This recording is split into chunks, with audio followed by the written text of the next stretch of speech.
राम राम बंधुओं, ज्योतिर्लोक में आपका फिर से हार्दिक स्वागत है। होली और नववर्ष की अनंत शुभकामनाएं, मंगल कामनाएं। आज होली मिथिला में है और भी कुछ जगहों पर हो, देश भर में अन्य जगहों स्थानों पर कल शुक्रवार को ही होली मनाई गई। तो इस पर हमने जो चर्चा किया था कि धर्मस्य निर्णयः कार्यो मिथिला व्यवहारतः। जब किसी विषय पर प्रमाणों के आधार से निष्कर्ष न निकाला जा सके या प्रमाणों का अभाव हो, दोनों तथ्य हो जाएगा। प्रमाणों में परस्पर विरोधाभास हो और निष्कर्ष निकालना कठिन हो, एक विषय ये हो गया।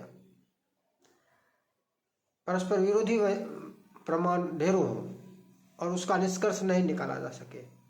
प्रमाणों से निष्कर्ष यदि निकल गया तब तो ठीक है, निष्कर्ष नहीं निकाला जा सके। और दूसरी बात, प्रमाण हो ही नहीं जिस विषय का, जिस विषय का प्रमाण हो ही नहीं कि या ऐसे करे या ऐसे करे, वैसे करे या वैसे करे, तो उस विषय में भी निर्णय कैसे करेंगे, इसका कोई मतलब, इसका भी प्रमाण ही है। यह वृद्ध याज्ञवल्क्य का वचन है, धर्मस्य निर्णयः कार्यो मिथिला व्यवहारतः।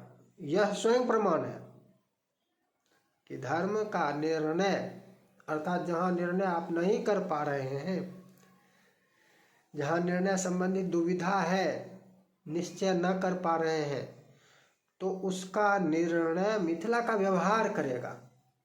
मिथिला के व्यवहार का अवलोकन कीजिए, तब उसका निर्णय कर लीजिए, उसको देखकर, उसके अनुसार। ये वृद्ध याज्ञवल्क्य का वचन है। ये कोई ऐसा मतलब नए व्यक्ति की विशेष का वचन नहीं है, उनकी आगे वृद्ध याज्ञवल्क्य का वचन है। तो ये स्वयं प्रमाण है कि हाँ, ये प्रमाण है और ऐसा होना चाहिए। आप देखते होंगे। अच्छा, पहले नववर्ष को ही समझ लेते हैं। नववर्ष कैसे? नववर्ष जो है, अब यहाँ पर आज हम कह रहे हैं और कल हो गई होली बहुत जगह, और मिथिला में आज है। प्रमाण हम दोनों का देख चुके हैं, पिछली चर्चा में समझ चुके हैं कि दोनों का प्रमाण है कि पूर्व विधा भी करे और औदयिक करे, दोनों। यहाँ पर निर्णय नहीं हो पा रहा है तो मिथिला का व्यवहार यहाँ निर्णय करेगा कि मिथिला का व्यवहार क्या है। मिथिला का व्यवहार है ये औदयिक चैत्र कृष्ण प्रतिपदा को होली, ये मिथिला का व्यवहार है, ग्रहण किया हुआ पक्ष है, तो यही निर्णय है।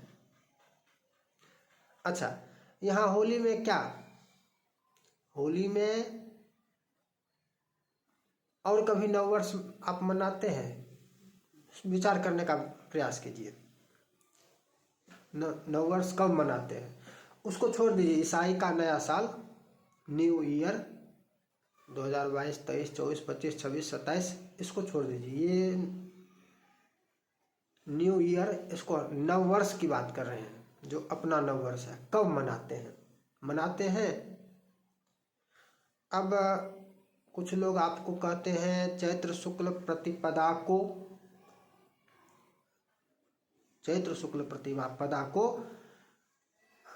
नया विक्रम संवत आरंभ होता है। युगादि नहीं होता है, युगा इत्यादि का अलग अलग सबका है। तो यहाँ पर यदि चैत्र शुक्ल प्रतिपदा को विक्रम संवत का आरंभ हो रहा है, तो फिर मेष संक्रांति से शक संवत आरंभ होता है। शक संवत क्यों कहें?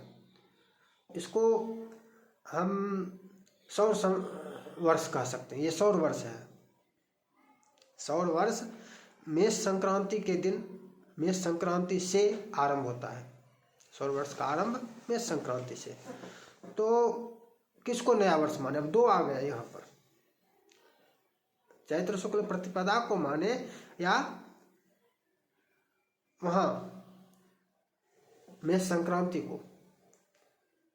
और करते क्या है? करते हैं चैत्र कृष्ण प्रतिपदा को, ये व्यवहार है और यही प्रचलित है। होली नववर्ष मनाते हैं, नया संवत्सर आरंभ होता है और नववर्ष मनाते हैं। होली से पहले दिन क्या करते हैं? होलिका दहन। बीच में एक दिन का कभी कभी अंतर भी होता है, इसको मर्यादी बोलचाल में कहा जाता है, मर्यादी। जैसे वरयात्री भी जब रुकते हैं, अब तो नहीं रुकते, अब तो विवाह के आए, नाच गान किए और चलते बने। ब्राह्मणों में, विशेष करके मिथिला के ब्राह्मणों में अभी भी रुकते हैं, भले ही संख्या कम हो रुकने वालों की। पहले पूर्व समय में जितने अल्प वरयात्री जाते ही थे, अधिक वरयात्री जाते ही नहीं थे और सबके सब रुकते थे। वर्तमान समय में जाते तो बहुत हैं, क्योंकि सबकी व्यवस्था अब होती है, किंतु रुकते कम ही हैं, अधिक रुकते नहीं हैं, लेकिन रुकते हैं भतखई। उस रुकने को मर्यादी कहा जाता है। मर्यादी, मर्यादा का पालन करना, कि उनको विदाई भतखई कराकर ही करेंगे, इस मर्यादा का पालन करना। तो मर्यादी, रुकने में मर्यादी हो गया। तो ये एक दिन का बीच में यदि अंतर हो जाए, अगले दिन जाकर होली हो एक दिन पश्चात, तो उसे मर्यादी कहा जाता है। होली में भी होलिका दहन और होली के मध्य में यदि एक दिन का अंतर हो तो इसको मर्यादी कहा जाता है। मतलब कि होलिका को भी मर्यादा दी गई, होलिका के लिए भी मर्यादा का पालन उसके समान ले लिया गया। तो होलिका दहन में क्या करते हैं, उसको बोलचाल में आप ध्यान दीजिए, संवत भी बोलते हैं। गांव घर में जाके देखिए, बोलचाल में वैसे बोलने में सम्मत कहा जाता है। सम्मत जो है ये संवत है, संवत से बोली में सम्मत हो जाता है, संवत। तो ये संवत क्या, संवत का तात्पर्य होता है, वहाँ कुछ संवत कब है, संवत कब है, इसका तात्पर्य क्या होता है? इसका तात्पर्य होता है होलिका दहन कब है, इस प्रश्न का तात्पर्य होता है होलिका दहन कब है, संवत।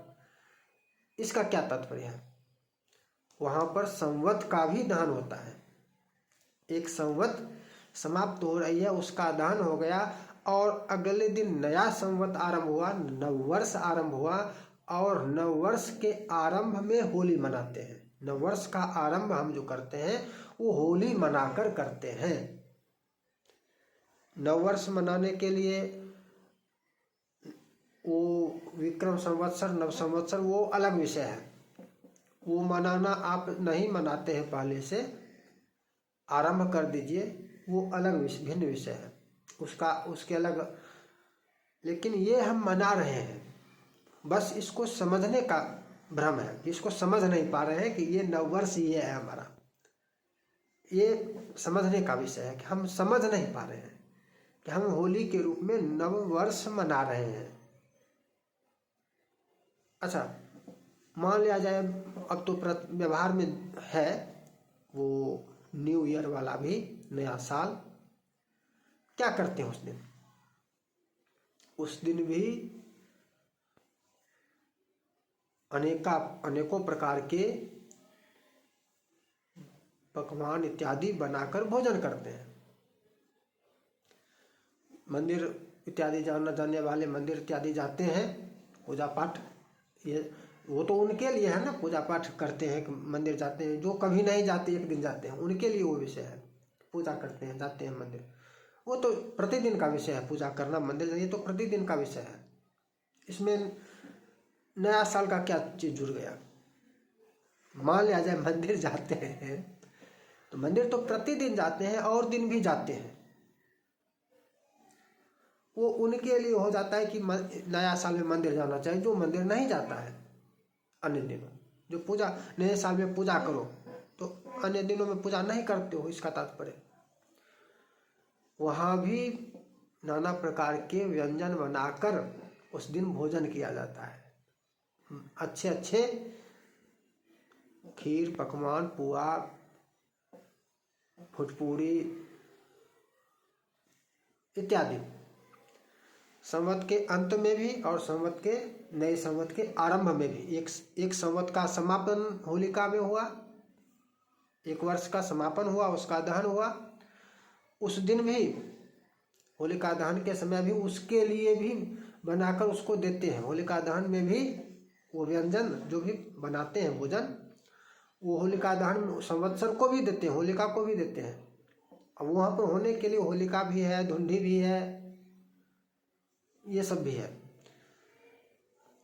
और नव संवत्सर, नव वर्ष जब आरंभ होता है होली में, तो इस दिन फिर अनेकानेक प्रकार के भोजन बनाते हैं।